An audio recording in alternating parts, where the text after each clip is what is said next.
નમસ્કાર વિદ્યાર્થી મિત્રો, જય શ્રી કૃષ્ણ. કેમ છે? મજામાં ને? મજામાં જ રહેવાનું હો. તો કે હવે તમે મજામાં જ હશો, પણ તોય વધારે મજામાં રહેવાનું. બરોબર? હવે આજે આપણે વિદ્યાર્થી મિત્રો શું ભણવાના છીએ? તો કે આ ભણવાના છીએ. આ એટલે શું? તો કે ધોરણ 10 વિષય સંસ્કૃત ગદ્ય પાઠ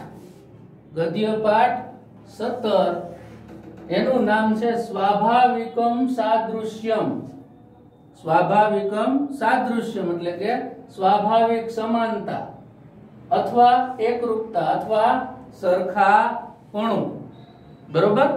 હવે આપણે આગળ જોઈએ એ પહેલા તમારું પાઠ્યપુસ્તક, તમારી પેન અને તમારી પેન્સિલ આ બધું સાથે રાખવાનું છે. બરોબર છે? હવે આ એક સંસ્કૃતનો પાઠ છે, એ વિજ્ઞાનને લગતો પાઠ છે, એટલે તમને થોડીક ભણવાની મજા આવશે. કે ગુરુત્વાકર્ષણ બળનો નિયમ છે એ આપણે ભણ્યા હતા વિજ્ઞાનમાં. એ પહેલા કોણે ગોઈતો, પહેલા કોણે સંશોધન કર્યું? ટોટલી વિજ્ઞાનનું સંશોધન ભારતમાં જ થયું છે. બરોબર? પણ આપણા ગ્રંથો, આપણા પુસ્તકો જ્યારે વિદેશના લોકોને ગયમાની લઈ ગયા, એટલે કે એને સંસ્કૃતનું જે ટ્રાન્સલેટ કરી અંગ્રેજીમાં કર્યું અને આપણને પાછું આપ્યું, એટલે આપણને એમ થાય કે ઓહો હો હો, આ જોતો આ બધા વિદેશના લોકો કેવું સંશોધન કરે છે. પણ આપણા પાસેથી જ લઈ ગયા છે. આપણા ઋષિ મુનિઓ બહુ તાકાતવાળા હતા. બરોબર? એને બધા સંશોધનો કર્યા હતા. પણ દુઃખની વાત એ છે કે આપણું બધું અંગ્રેજો લઈ ગયા, અમુક વસ્તુ જરૂરી હતી, અને એને પોતાએ શું કર્યું તો કે સંસ્કૃતનું ગુજરાતીમાં ટ્રાન્સલેટ કરીને આપણને પાછું આપ્યું, થોડોક સુધારો વધારો કરીને. એમાંનો જ આ એક પાઠ છે. બરોબર? કયો પાઠ? તો કે સ્વાભાવિકમ સાદૃશ્યમ એટલે કે સ્વાભાવિક સમાનતા. આજથી લગભગ 2600 વર્ષ પહેલા, આજથી લગભગ 2600 વર્ષ પહેલા આચાર્ય પાણિનીએ, આચાર્ય કોણ? તો કે પાણિની. આ બધું નોંધવાનું છો, કારણ કે આમાંથી કૃતિ અને કર્તા બે પૂછાય છે. 2600 વર્ષ પહેલા આચાર્ય પાણિનીએ અષ્ટાધ્યાયી નામનો સંસ્કૃત ભાષાના વ્યાકરણનો ગ્રંથ રચ્યો હતો. અષ્ટાધ્યાયીના કર્તા કોણ? તો કે આચાર્ય પાણિની. ક્યારે રચ્યો હતો? તો કે 2600 વર્ષ પહેલા. નોંધજો. બરોબર? હવે એમાં એના સૂત્રો હતા. બરોબર? વ્યાકરણના સૂત્રો. કારણ કે મહર્ષિ પાણિનીને સંસ્કૃત વ્યાકરણના પિતા ગણવામાં આવે છે. મહર્ષિ પાણિનીને સંસ્કૃત વ્યાકરણના પિતા ગણવામાં આવે છે. એને અષ્ટાધ્યાયી નામનો વ્યાકરણ ગ્રંથ રચ્યો 2600 વર્ષ પહેલા. હવે અંદાજે 150 વર્ષ પછી મહર્ષિ કાત્યાયન એને વાર્તિકો રચ્યા. એને શું રચ્યું? તો કે વાર્તિકો રચ્યા. વાર્તિકો એટલે કે નાના નાના સૂત્રો, વ્યાકરણને લગતા સૂત્રો. બરોબર? ત્યાર પછી 150 વર્ષ પછી આચાર્ય પતંજલિ થયા. કોણ થયા? તો કે આચાર્ય પતંજલિ થયા. તેમણે સૂત્રો અને વાર્તિકોનો આધાર લઈને, કોના સૂત્રો? તો કે મહર્ષિ પાણિનીના સૂત્રો અને કાત્યાયનના વાર્તિકોનો આધાર લઈને પોતાએ થોડુંક ઉમેર્યું. મહર્ષિ પતંજલિએ શેની રચના કરી? તો કે મહાભાષ્ય નામના ગ્રંથની રચના કરી. બરોબર? મહર્ષિ પતંજલિએ મહાભાષ્ય વ્યાકરણ નામના ગ્રંથની રચના કરી. સમજાણું? હવે ઈ જે મહાભાષ્ય નામનો ગ્રંથ છે એ અત્યારે લગભગ 2200 વર્ષ પહેલા રચાણો. 2200 વર્ષ પહેલા આ પતંજલિએ મહાભાષ્યની રચના કરી. બરોબર? એમાં શેના શેના નિયમો છે? તો કે ગુરુત્વાકર્ષણનો નિયમ, પૃથ્વી પર રહેલો અગ્નિ છે એનો સૂર્ય સાથેનો સંબંધ, ગુરુત્વાકર્ષણ બળનો નિયમ અને પૃથ્વી પર રહેલો અગ્નિ છે એનો સીધો કોની હારે સંબંધ, તો કે સૂર્ય સાથેનો સંબંધ. બરોબર. હવે એ બધું એને સાબિત કરીને બતાવ્યું. આચાર્ય પતંજલિ આપણે એમ કહીએ ને તો એક વૈજ્ઞાનિક હતા ભારતના ઋષિ મુનિ, એમ કહીએ તો પણ ચાલે. બરોબર. તો સૌથી પહેલા તો ગુરુત્વાકર્ષણના બળનો નિયમ તો આચાર્ય પતંજલિએ ગોઈતો, પછી વિદેશમાં ગયો, પછી એમ આપણે કહી કે ન્યૂટને ગોઈતો, તો એને ગોઈતો હતો પણ પહેલા ભારતમાં, પછી વિદેશમાં. બરોબર. હવે આ પાઠની અંદર સ્વાભાવિકમ સાદૃશ્યની અંદર આચાર્ય પતંજલિ એમ કે છે કે આ દુનિયાની અંદર પશુઓ, પક્ષીઓ, પ્રાણીઓ, પદાર્થ, વસ્તુ બધી જુદી જુદી જોવા મળે છે, બધી જુદી જુદી જોવા મળે છે, પણ એ કાર્ય કરવા માટે સમકક્ષ બને, કાર્ય કરવા માટે તત્પર બને. કઈ બધી જુદી જુદી વસ્તુઓ, તો કે પશુ, પક્ષી, પ્રાણી, મનુષ્ય, પદાર્થ, વસ્તુ જ્યારે એકરૂપ થઈ જાય છે ત્યારે એ સમાન બની જાય છે. તો એ કેવી રીતે? બરોબર. કારણ કે એકબીજાને વસ્તુ આકર્ષે છે. ઈ પણ આચાર્ય પતંજલિએ કીધું. હવે આ કીધું એટલે એને સાબિત તો કરવું પડે. બરોબર. એટલે પતંજલિએ શું કીધું કે તમે જે પદાર્થો, જે વસ્તુઓ આ દુનિયામાં જુઓ છો, સજીવ કે નિર્જીવ, બરોબર, એ ભલે જુદા જુદા આકારથી અને પ્રકારથી જોવા મળતા હોય. બધાય મનુષ્ય એક જોવા મળ્યા તમને? કોકનું નાક લાંબુ હોય, કોકનું નાક ટૂંકું હોય, કોકનું જડબું છે એ મોટું હોય, કોકનું જડબું નાનું હોય, કોકનું માથું મોટું હોય, કોકનું માથું નાનું હોય, કોક કાળું હોય, કોક ધોળું હોય. બરોબર. કોક ઊંચું હોય, કોક ઠીંગણું હોય, કોક જાડિયું હોય, કોક પાતળું હોય. આવી રીતે જુદા જુદા પ્રકારથી આપણને લોકો જોવા મળે છે, પણ એની અંદર કોઈક સ્વાભાવિક સમાનતા બને છે. પણ ક્યારે? જ્યારે એ લોકો કાર્યરત થવા તત્પર બને છે ત્યારે. ઈ બાબતને આચાર્ય પતંજલિ શેમાં લખે છે? તો કે મહાભાષ્યમાં લખે છે. બરોબર. કે આકારથી અને પ્રકારથી બધાય ભલે જુદા જુદા હોય, પણ ક્યારેક એની જે સ્વાભાવિક સમાનતા છે એ જોવા મળે છે કે જ્યારે એ પોતપોતાના કાર્યમાં મશગુલ બને છે, તત્પર બને છે. તો હવે આપણે એનું પ્રેક્ટિકલ એક જોઈએ. અહીંયા બ્લેક બોર્ડ ઉપર ધ્યાન બધાયનું. બહુ મહત્વનો પાઠ છે. આમાંથી 4 માર્કનું પૂછાય. કેટલા માર્કનું? 4 માર્ક. બરોબર. હવે આ સોનાનો ટુકડો છે. આ બધા સોનાના ટુકડા છે. તમે જુઓ, પહેલો સોનાનો ટુકડો છે એ ચોરસ છે, બીજો સોનાનો ટુકડો છે એ ગોળ છે, અને ત્રીજો સોનાનો ટુકડો છે એ ત્રિકોણ છે. બરોબર. તમે જુઓ છો ને, આકારથી અને પ્રકારથી શું છે? તો કે જુદા જુદા છે ને, જુદા જુદા. પણ કહેવાય છે શું? સોનાના ટુકડા. એ જે સોનાના ટુકડા એક પદાર્થ છે. સોનાના ટુકડા જે કહેવાય છે, બરોબર, એને જ્યારે ભેગા કરીને ઓગાળી નાખવામાં આવે ત્યારે એ આખું સોનું બની જાય છે.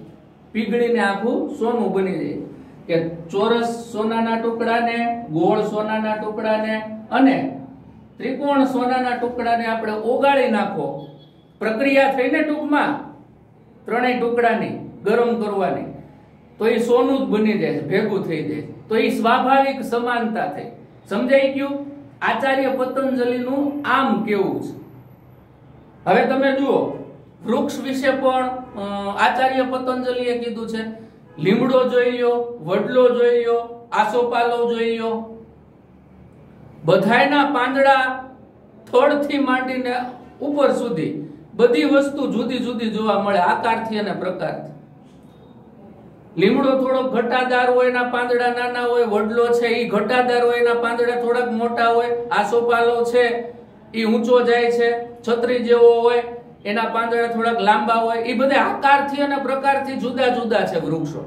પણ કહેવાય છે વૃક્ષ જ। એની શું કહેવાય તો કે સ્વાભાવિક સમાનતા કહેવાય। હું બોલું છું મગજમાં ઉતરી જાય છે ને તમને? હા, આગળ હવે પછી આચાર્ય પતંજલિએ શું કીધું કે એક માટીનું ઢેફું છે, એક માટીનું ઢેફું જો અહીંયા દોર્યું, ઈ માટીનું ઢેફું છે ઈ પોતે ઘા કરતા આમ ઘા કરતા થ્રો કર્યો। હું કર્યો તો કે ઘા કર્યો। આપણે ઘા કર્યો એટલે એનું બળ છે ત્યાં સુધી એનો થ્રો રહે, એનો ઘા રહે, પણ સીધું ક્યાં પડી જાય તો કે પૃથ્વી ઉપર પડી જાય। તમે માટીનું ઢેફું છે એનો ઘા કરો, કોઈ દી ઉપર વયું ગયું, કોઈ દી ત્રાહું ગયું, કોઈ દી આમ ગયું તેમ ગયું, કારણ કે પૃથ્વીનો વિકાર છે, પૃથ્વીનો બગાડ છે માટીનું ઢેફું। તમે એને પૃથ્વી માંથી લીધું છે એટલે પૃથ્વીનો બગાડ છે, વિકાર છે, બરોબર? એટલે પૃથ્વી તરફ જ આકર્ષાય। એટલે આ થયો ગુરુત્વાકર્ષણનો બળનો નિયમ। ત્યાર પછી સૂર્ય સાથેનો સંબંધ। હવે આપણે પૃથ્વી ઉપર રહી છીએ, સૂર્ય અંતરિક્ષમાં છે, બરોબર? આપણે પૃથ્વી ઉપર રહીએ છીએ, સૂર્ય અંતરિક્ષમાં છે। હવે તમે મીણબત્તી અથવા દીવો કરો, મીણબત્તી અથવા દીવો કરો તો એની જે દીવાની જ્યોત છે એ હંમેશા ઉપર તરફ જ જાય। ઘણા એમ કે સાહેબ રાતે સૂર્ય ના હોય, પણ સૂર્ય તો છે જો આપણી પૃથ્વી ફરે છે ને એટલે આપણે સવાર સાંજ થાય છે, સૂર્ય તો ન્યાન ન્યાન છે, એટલે એવો પ્રશ્ન ન થવો જોઈએ, તમે વિજ્ઞાન ભણો છો। હવે આ જે દીવાની જ્યોત છે એ ઉપર તરફ જાય, જો આકર્ષે છે અગ્નિને। એ સવાર હોય, સાંજ હોય કે રાત હોય, ગમે ત્યારે દીવો કરો, બરોબર? તો એ દીવો ઉપર જ થાય, તમે દીવાબત્તી કરતા હો ત્યારે। નહીં કે ત્રાહો વયો જાય, ત્રાહો દીવો થાય નહીં, દીવાની જ્યોત નીચે પણ ઉતરી નહીં જાય, દીવાની જ્યોત નીચે નહીં ઉતરી જાય, નહીં દીવો ત્રાસો થશે, કોઈ દી એમ થયું ત્રાહો દીવો થયો નીચે ઉતરી ગઈ દીવાની જ્યોત, ના થાય, કારણ કે સૂર્ય સાથેનો સંબંધ છે। કોનો તો કે પૃથ્વી પર રહેલા અગ્નિનો, એટલે કે અગ્નિ છે હંમેશા સૂર્ય સાથે જ કોન્ટેક્ટ કરશે, સૂર્ય તરફ જ વળશે, બરોબર? બહુ સરસ મજાનું મહાભાષ્યની અંદર આચાર્ય પતંજલિએ લખેલું છે। તો આ પાઠ છે બહુ વિદ્યાર્થી મિત્રો વિજ્ઞાનની દ્રષ્ટિએ અને આપણા વધારે પડતા જ્ઞાનની દ્રષ્ટિએ સમજવા માટે જરૂરી છે, કારણ કે અત્યારે જે ભિન્ન ભિન્ન વિજ્ઞાન તમે ભણો છો એ આપણું જ છે, પણ વિદેશના લોકોએ ફેરફાર કરીને આપણને પાછું આપ્યું, એટલે આપણા ઋષિ મુનિઓ છે એનું નામ છે એ થોડુંક દબાઈ ગયું છે, પણ ખરી રીતે તો આપણા જે ભારતના ઋષિ મુનિઓ છે એને જ આપણું વિજ્ઞાન છે એ રચેલું છે, બરોબર? હવે ખાસ કરીને એ બાબત કર્તા અને કૃતિમાં ધ્યાન રાખી લ્યો હજી એક વાર કે આચાર્ય પાણીની છે એ 2600 વર્ષ પહેલા થઈ ગયા, એની કૃતિ કઈ તો કે અષ્ટાધ્યાય, બરોબર? એની કૃતિ કઈ તો કે અષ્ટાધ્યાય। પછી આ મહર્ષિ કાત્યાયન છે એને શું રચ્યું, કેના કરતા છે તો કે વાર્તિકોના કરતા। વાર્તિક એટલે નાના નાના સૂત્રો, બરોબર? ખાસ કરીને આચાર્ય પતંજલિ છે એને કઈ કૃતિ રચી તો કે મહાભાષ્ય નામની કૃતિ રચી, બરોબર? જોડકામાં પૂછાય છે 2 માર્કની અંદર, ખાસ યાદ રાખવાનું। હવે મનુષ્યોમાં પણ આવી રીતે પતંજલિએ એક રૂપતાની વાત કરી। આચાર્ય પતંજલિ એમ કે છે કે જ્યારે મેળાવડો હોય, જમણવાર ગોઠવવામાં આવ્યો હોય, બરોબર? કોકના વિવાહ થતા હોય, જમણવાર ગોઠવવામાં આવ્યો હોય, ત્યાં કોઈ બોર્ડ માર્યા હોય કે જાડિયા માટે આ પંગત પાડવામાં આવી, પાતળા લોકો માટે આ પંગત પાડવામાં આવી, લાંબા લોકો માટે આ પંગત પાડવામાં આવી, ટૂંકા લોકો માટે આ પંગત પાડવામાં આવી। હે કોઈ દી જોયું કે જાડિયા લોકો હંમેશા જાડિયા હારે જ બેઠા હોય? ક્યાં તો કે વિવાહમાં ખાવા ગયા હોય ન્યા। હે પાતળા લોકો હંમેશા પાતળા લોકો હારે જ બેઠા હોય, કોઈ દી જોયું તમે? એમાં મનની કોઈ સ્વાભાવિક સમાનતા હોય છે. ભલે આકારથી અને પ્રકારથી બધા જુદા જુદા હોય છે મનુષ્યમાં, પણ મનની કોઈક સ્વાભાવિક સમાનતા હોય માટે એ લોકો એક સાથે બેસે છે. હે, કાકાનો દીકરો છે એ કાકાના દીકરા પાસે બેસે, મામાના દીકરો છે એ મામાના દીકરા પાસે બેસે, પાડોશીઓ છે એ પાડોશીઓ સાથે બેસે, એવી રીતે બેસે. એવું નથી જોયું કે જાડિયા બધા એક હારે બેહે, પાતળા બધા એક હારે બેહે, લાંબા બધા એક હારે બેહે, ટૂંકા બધા એક હારે બેહે, કાળા બધા એક હારે બેહે મારી જેવા, ધોળા બધા એક હારે બેહે. એવું ક્યાંય જોવા મળતું નથી. પણ સ્વાભાવિક સમાનતાઓ એ લોકો એની સાથે બેસે છે. હવે ગાયનું વાછરડું છે એની સાથે પણ સ્વાભાવિક સમાનતા. હવે એક મોટો વાડો છે, એમાં ઘણી બધી ગાયો છે. હે, એક મોટો વાડો છે, એમાં ઘણી બધી ગાયો છે. હવે ગાયો સવારે ચરવા જાય છે, એના વાછરડાઓને મૂકીને, નાના નાના વાછરડાઓને મૂકીને સાંજે પાછી ફરે છે ચરીને વાડામાં. તો જે ગાયનું જે વાછરડું હશે એની સાથે જ એ ગાય સૂહે, બરોબર, એની પાસે જ જાશે. શું છે? તો કે આ સ્વાભાવિક સમાનતા છે. તો વિદ્યાર્થી મિત્રો, આચાર્ય પતંજલિએ આ બધું સાબિત કરીને આ પાઠની રચના કરી, બરોબર. મહાભાષ્યમાંથી આ પાઠ લેવામાં આવ્યો છે કે સ્વાભાવિકમ સાદૃશ્યમ એટલે કે સ્વાભાવિક સમાનતા, એકરૂપતા અને સરખાપણું. હવે હું એક તમને ઉદાહરણ આપું. એક લોખંડનો ખીલો લઈ લ્યો, આવડો મોટો, બરોબર, અને એક લોખંડની નાની ખીલી લ્યો, અને એક લોખંડનો બોલ લઈ લ્યો. બોલ એટલે નટ બોલ, બરોબર. હવે આકારથી અને પ્રકારથી જુદા જુદા, નામથી એ જુદા જુદા. હે, લોખંડનો ખીલો, લોખંડની નાની ખીલી અને લોખંડનો નટ બોલ. હવે આકારથી અને પ્રકારથી જુદા જુદા છે, પણ જ્યારે કાર્ય કરવા માટે, જ્યાં જ્યાંનું કાર્ય છે એ કાર્ય કરવા માટે સમક્ષ બનશે, તત્પર બનશે, ત્યારે કેવા છે? તો લોખંડ. આ છે સ્વાભાવિક સમાનતા. તો વિદ્યાર્થી મિત્રો, હવે આપણે પાઠને જોઈએ, બરોબર. પાઠ 17 સ્વાભાવિકમ સાદૃશ્યમ એટલે કે સ્વાભાવિક સમાનતા, બરોબર. તમારું પાઠ્ય પુસ્તક સામે છે. આની પ્રસ્તાવના બહુ મહત્વની છે, જોઈ લેજો. પેજ નંબર છે 79, 79. પેલો પેરેગ્રાફ ધ્યાન આપજો. સંસારે વિવિધઃ પદાર્થઃ સંતિ. સંસારે છે એ સપ્તમી એક વચન વિભક્તિ છે. સંસારે વિવિધઃ પદાર્થઃ સંતિ. આચાર્ય પતંજલિ એમ કે છે કે સંસારમાં વિવિધ પદાર્થો છે. તદ્યથા, જેમ કે સ્વર્ણ લોહ આદયો ધાતવઃ, સોનું, લોખંડ વગેરે ધાતુઓ, વટ ખદીર આદયો વૃક્ષાઃ, વડ, ખદીર, ખદીર એટલે ખેર વગેરે વૃક્ષો, ગો ઘોટક આદયઃ પશવઃ ચ, ગાય, ઘોડા વગેરે પશુઓ, બરોબર. આગળ જોઈએ.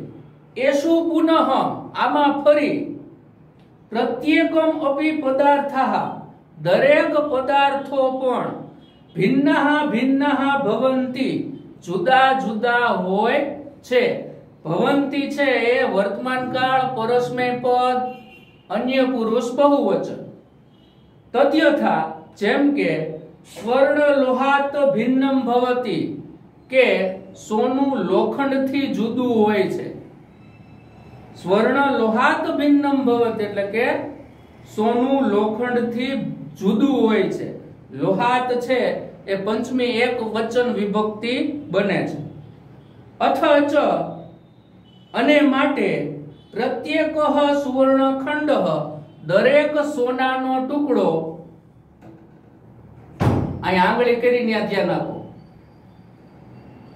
પ્રત્યેક સુવર્ણ ખંડ એટલે કે દરેક સોનાનો ટુકડો, પરસ્પરમ એકબીજાથી, આકારેણ પ્રકારેણ આકારથી અને પ્રકારથી, ચ ભિન્નમ ભિન્ન ભવતી જુદા જુદા હોય છે. આ સોનાના ટુકડા મેં સમજાવ્યું હતું ને, આકારથી અને પ્રકારથી કેવા છે તો કે જુદા જુદા હોય છે. આમાં આકારેણ અને પ્રકારેણ છે એ બે શબ્દમાં તૃતીયા એકવચન વિભક્તિ લાગેલી છે. પછીનો પેરેગ્રાફ જોઈએ ધ્યાન એમાં, વસ્તુતઃ ખરી રીતે અસ્તિત્વ રૂપેણ સત્તા રૂપેણ વા,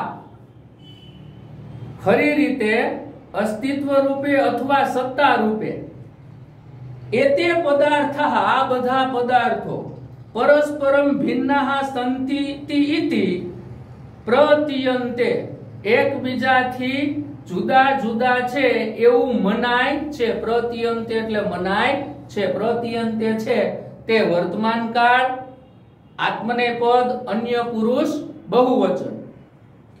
પરંતુ પણ પ્રત્યક્ષઃ પરસ્પરમ ભિન્નેષુ પદાર્થેષુ અપી, પરંતુ પ્રત્યક્ષ અને પરસ્પર એકબીજા ભિન્ન પદાર્થોમાં પણ, જુદા પદાર્થોમાં પણ અપી કશ્ચિદ એકમ કોઈક એક, કશ્ચિદ એકમ એટલે કોઈક એક, સ્વાભાવિકમ આંતર્યમ અપી ભવતિ, સ્વાભાવિક આંતરિકતા પણ હોય છે, સ્વાભાવિક સમાનતા પણ હોય છે. ભિન્નેષુ અને પદાર્થેષુ સપ્તમી બહુવચન વિભક્તિ. તે પદાર્થઃ યદા, તે પદાર્થો જ્યારે ક્રિયાયામ પ્રયુક્તઃ ભવંતિ, ક્રિયા કરવા માટે સમર્થ બને છે, તદા ત્યારે અસ્ય પ્રતીતિઃ ભવતિ, તેની ખાતરી થાય છે. પ્રતીતિઃ એટલે શું થાય? ખાતરી. લખી નાખજો. અને ભવતિ છે વર્તમાન કાળ, અન્ય પુરુષ, એકવચનનું રૂપ છે. અસ્ય સિદ્ધાંતસ્ય ઉપદેશઃ, આના સિદ્ધાંતનો ઉપદેશ અથવા આ સિદ્ધાંતનો ઉપદેશ 22 વર્ષેભ્યઃ પૂર્વમ, 2200 વર્ષ પહેલા, 22 વર્ષેભ્યઃ પૂર્વમ એટલે 2200 વર્ષ પહેલા આચાર્યેણ પતંજલિના સ્વકીય, આચાર્ય પતંજલિના પોતાના વ્યાકરણ મહાભાષ્ય એટલે કે વ્યાકરણ મહાભાષ્યમાં, વ્યાકરણ મહાભાષ્યમાં કૃતઃ એટલે કે કરેલો છે. કૃતઃ બરોબર, કરેલો.